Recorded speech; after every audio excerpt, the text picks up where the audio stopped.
Hello everyone, কেমন আছেন সবাই? আশা করছি অনেক অনেক ভালো আছেন।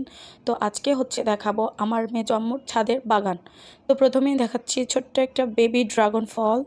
তো এটা আসলে এটা একটু কাঁচা, যার কারণে আমি পারিনি। দেন দেখেন কি সুন্দর, মাশাআল্লাহ কত সুন্দর করে ফ্লাওয়ারগুলো ধরেছে। এটার নাম আসলে আমি জানি না।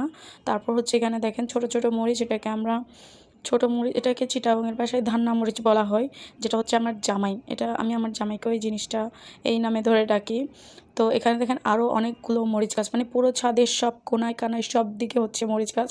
দেন এগুলো কী গাছ আমি জানি না। দেন দেখেন ডিমের মতো একটা বেগুন, এখানে আরও কয়েকটা বেগুন ছিল, এটা ডিমের মতো জাস্ট সাদা, যেন মুরগি ডিম পেড়ে রাখছে। দেন এখানে আরও একটা মরিচ গাছ। তারপর এখানে দেখেন কত সুন্দর করে ফ্লাওয়ারগুলো ধরছে। ভাই, আমার ইচ্ছা করতেছিল আমি ছিঁড়ে ফেলি, বাট না, ফুল কিন্তু গাছেই সুন্দর। তারপর এগুলো পাট শাক। দেখেন পাট শাকগুলো কত সুন্দর। আমার সবচেয়ে ফেভারিট শাক পাট শাক, যা এই সিজনে আমার একবারও খাওয়া হলো না। তারপর অনেক দূরে দেখেন একটা মরিচ গাছ। তো আরও অনেক কিছু আছে, আমি কিন্তু আপনাদেরকে সবগুলো দেখাইনি।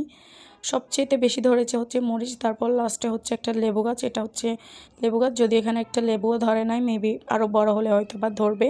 তারপর দেখেন ছোট ছোট বেগুন, এগুলো আর একটু বড় হোক। তো কেমন লাগলো আমার মেয়ে জম্মুর ছাদের বাগান আমাকে কমেন্টে জানিয়ে দিবেন।